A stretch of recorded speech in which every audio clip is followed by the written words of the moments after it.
with Matt Drake of Evile in Denver, Colorado on their second to last show for this portion of the tour. I understand the earlier portion of the tour was with Forbidden. It was. And now, of course, it's DRI. It is. You did have some trouble with the band, or you had trouble with your trailer. Can you explain, go into detail a little bit about what occurred and when? Oh, God, I'll try and do it in order. First of all, we had a Ford van. Was it a GMC? I can't remember. Just a long wheelbase, 15-passenger minivan. Right. And as soon as we set off, it broke down, like, on the way to the first show. The first show? Yeah. We missed the first show because our flights was delayed. So we missed that, and then we missed the second show because the van broke down on the way there, and then so we had to get the engine fixed. I think it was the engine. Then on the third day, we had a tyre explosion on the trailer, so we were literally in 10 minutes of missing our set. We got there just before we were supposed to play, jumped out, played, got back in and went. That happened. Then we got hold of an RV instead of the van, which is bloody terrible. If anyone ever says tour an RV, it's great. Lies, all lies, it's horrible. It moves and shakes and bounces everywhere, and it's unreliable. It costs far too much. RVs, it's falling apart. The generator broke. We've had no power, no heater. We've been going through Canada in it and freezing cold nights. Yeah, in the middle. Spooning each other for warmth, and not really. And it's just everything's broken down. The tyres we found out were bald and cracked all the way down, which, as far as I'm aware, is highly illegal. Oh. And I think it was given to us like that as well. The company who gave it to us, it was given to us in that condition, and it was horrible. It's a nightmare. Yeah, so we've had to get all new tyres replaced, and so many things have just broken, fallen off, and You do have another album coming out, I suppose about mid-2011? Yeah, it's mid to late, I think. Is there a working title yet for that? There is, for us. For you, yeah, not for everybody else. But we're not giving it out yet. No, it's we think we've got the like 9 or 10 tracks that we're most confident in and have most faith in to be album tracks, and so far we're actually incredibly happy with them so far. So yeah, I think we're going to do a few more for like bonus tracks or whatever and see what comes out. If they're good enough, we'll do it. But if not, we won't bother. But the ones we want for the album are pretty solid so far. You're trying to get your name established in the United States, is that correct? Is that the primary reason of these new tours, constant touring, spending so much time? Is that going over well? Do you think people are catching on a little bit more? It seems to have done quite well, yeah. I mean, the difference from when we first played here with Creator, this very venue actually, the Bluebird, we played with Creator, yeah. You notice in other venues where we go back, like a month later or this time around, people know who we are. Straight away there's a crowd there to see us, and just us sometimes as well. Like they've gone, oh, sod the headline band, we're here for you guys, and that's pretty cool. Not for headline bands, but yeah, it's a big difference so far. It's like actually going back in time for us. It's like 6 years ago in the UK, coming over here again. No one knows who we are. We're having to start again and work crowds again, and not have to rely on people knowing the songs. We have to like get them out there again. How do people compare you to, say, Metallica or Anthrax or any of the thrash that were in their heyday in the 80s? Does it ever doesn't bother me at all? No, not at all. As long as we manage to make something that's separately Evile, then I'm fine with that. I mean, being compared to the biggest bands in the world is pretty good to me. Yeah. That's kind of a nice thing, and it's a good thing in a way if they're comparing you to such legends of the 80s and 90s. I think it's fine. Not like we can go around and just go, you, stop saying we sound like this or that. People are going to say what they want to say, so let them say it. Yeah, it's hard not to sound a little bit like anything in the past. You get into the point where everything's been pretty much done by now. I mean, you're always going to hear something, right? Yeah, there's no way you can avoid it. Like, there's only so many amplifiers and guitars made that they're all going to sound the same at one point in the end. Production's getting to a point where everything's being done so well that everyone's choosing the really perfect options and everything's kind of getting to sound the same, and that's just the way it's going. But you just do what you can, and if people dig it, they do.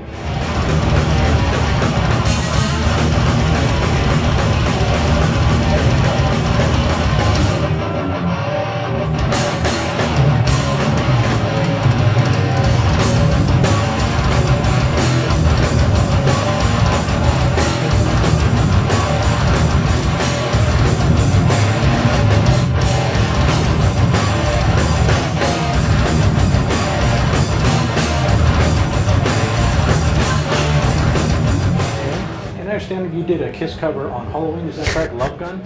You called yourselves Piss, though, I believe. We called ourselves Piss, yeah. Is that, did you guys just do the one cover for Halloween? We did just the one cover. Yeah, we got to the gig really late. Really late. I think that was one of the Van Trouble days. I can't remember what happened, but there was something wrong with the RV, I think. And we got there really late. We got there so late, in fact, that Gamma Bomb's set started quarter of an hour before they got there. Oh, So really? the local band who were playing before played a lot longer. And we got there, we did like 5 tracks, I think, as a headline set. 5 tracks, and the first one was Love Gun, and we absolutely butchered it. It was terrible. We'd never even rehearsed it. We just went, do we know that song? Just do it. I can learn it. I'd learnt it that day in the van, and it was horrible. Not much of a rehearsal, just went out there and kind of Just bashed it out, and I can't sing it. It was terrible. I've always had the idea of I'd love to do at some point in the future, like on a future album, do a second disc and pick some random covers just as a bonus CD. I'd love to try some Queen or something. Yeah, something Evile covering oddball Queen. or different. Or... Just something that you wouldn't expect. So everyone would just go, oh, do a Sepultura song, do a Slayer song. No, That's too predictable. we're going to do something that you'd never see coming. If we do, but I'd like to do that, but nowhere near soon, I don't think. Were you pretty happy with the outcome of that album? Nope. No? Oh, Nations or the Redux, you mean? The Redux. No, I hate reissues. Oh, okay. But it had the live stuff, and you would rather not do that, and It's a very complicated. Oh, I might as well be honest. It's a complicated story. When we first did Nations, I spoke with the label because I don't like reissues. I hate reissues. I'm just not into them unless they're really, really worthwhile. Unless they've got really good stuff on that are worth people buying it again. Because essentially, you're buying the album twice, yes. and well done. Yeah, essentially, you're buying the album twice, and for that to be worth it, you need some good stuff on there. But that rarely happens with any reissue. And when it came time to doing Nations, I remember speaking to the label and just saying, we don't want a reissue, let's do a special edition at the beginning. So when we first released it, Nations came with a DVD. They had like a half an hour, we'll call it a... Live. We were just pissing around Just for half around. an hour, yeah. And have that, and then you can buy the album just by itself if you want to. And so there's no reissue, just a special edition. You've got the choice when it comes out, so it's entirely up to the customer then. And it went, yeah, cool, there'll be no reissue, sweet. And then it came to like 7 months later, and they just went, we're doing a reissue. And I'd gone on like on our forum and said that there will be no reissue of Nations, just a special edition or the normal one. Never going to be a reissue. And then all of a sudden one comes out, so I look like a massive liar. So I hate the reissue. I really do. I know some people have bought it, which is really cool. But I wanted to make it good. So in the UK and Europe, I think it was just our area, I think. I gave away one of my guitars as like a promotion thing in the thing, like some stickers with it, and on the back of it there's a code you could send in to win my Jackson KV2. So I thought that, that's at least I can do to make up for me saying there wouldn't be a reissue, and all of a sudden there is. So I think, because I look like a massive liar now, so I've given away a guitar that actually means quite a lot to me as well, because it's a long story, but it means a lot to me, that guitar. But I've given it away to someone who luckily wins it. So just to that's the least I can do to make it seem at least a bit worthwhile to buy that reissue, because I hate reissues. Not a big fan of them. Nope, can't stand them.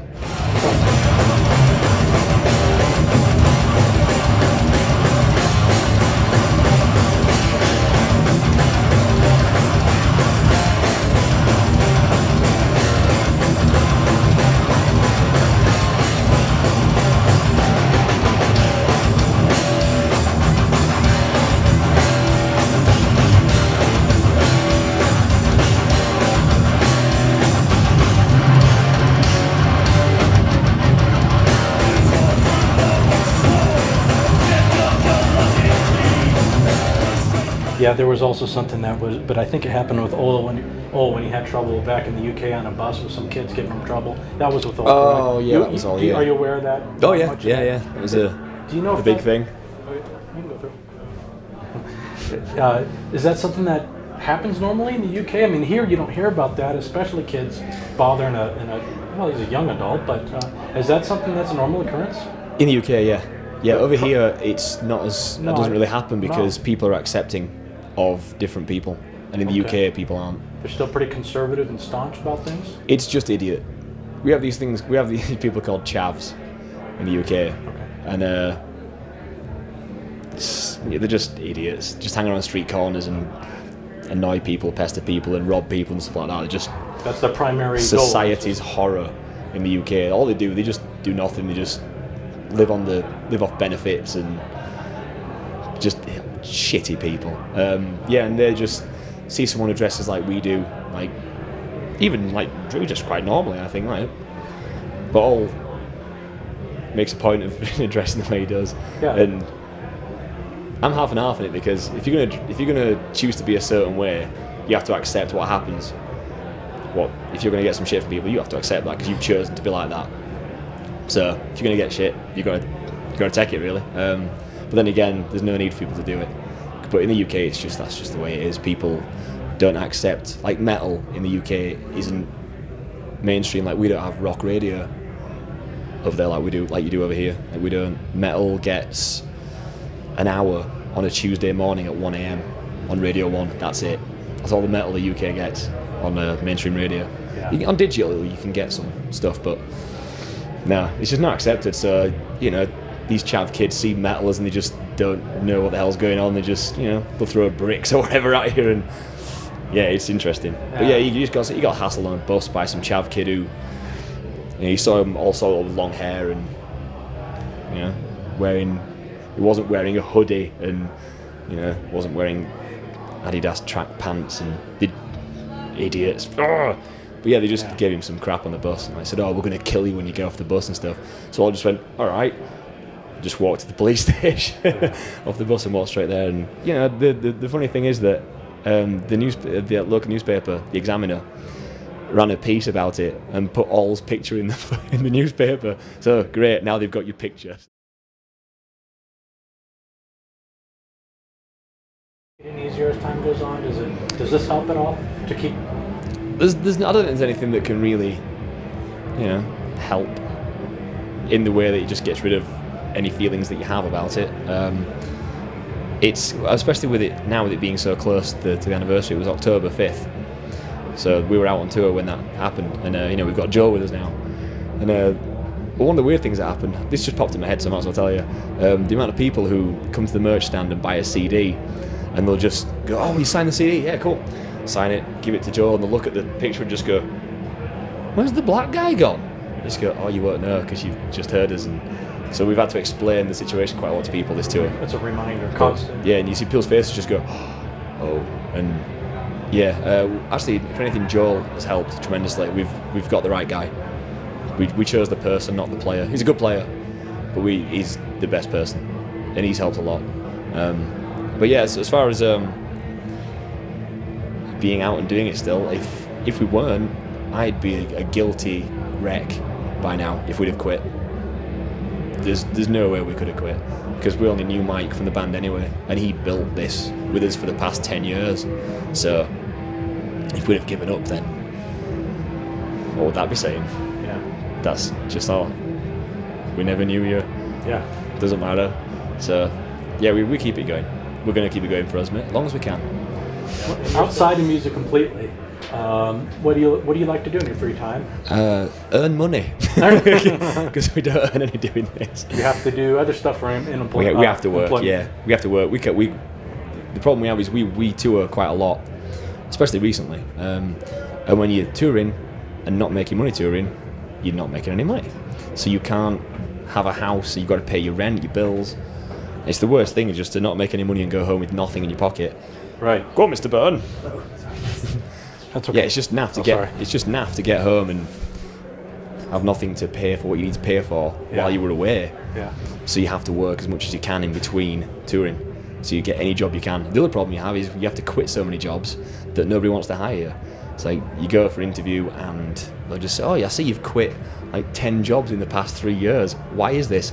"Oh, well, I'm in a band and I go on tour quite a lot." "So you're going to go away within a month then?" "Yeah, probably." "All right, we're not going to hire you then." So it's tough to find ways to earn money.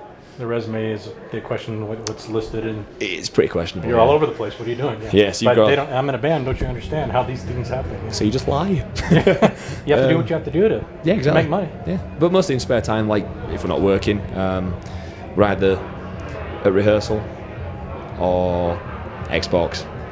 Pretty Or, much you music, know, Xbox, and seeing and friends, just working. Yeah, you just know, the normal. doing anything that isn't Evile, just as far away from Evile as you can get. Right. The- So it's probably a lot harder now to stand out. than There's it a was. lot. There's a lot of competition. Yeah. A lot of competition. Everyone's in a band nowadays. The weird thing we found is the way I say is that I used to go and watch bands because it's entertainment. And entertainment to me is going to watch somebody do something that you can't necessarily do yourself, or that well even. And that was a whole part of bands for me. And now we're doing this, and we're playing to a lot of people who are now in bands as well. So it feels like there's people watching us who are just going, I can do that. I can do that better than you can, so why am I bothering watching you? And I can kind of feel that kind of attitude quite a few times, which is weird. Yes. But that's just the way it is nowadays. Everyone's in a band nowadays, and Yeah. that's just the way it is. There's just so many bands. The competition's ridiculous. You go on a tour between, I don't know, September and April.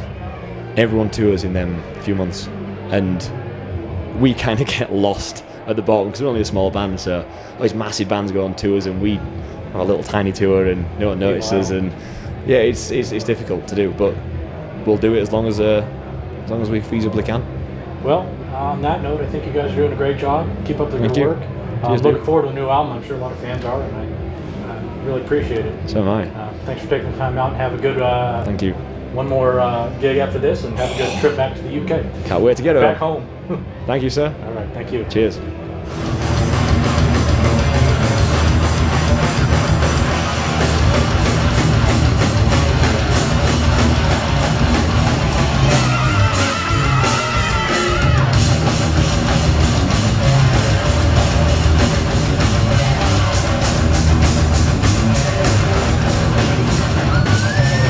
Explain.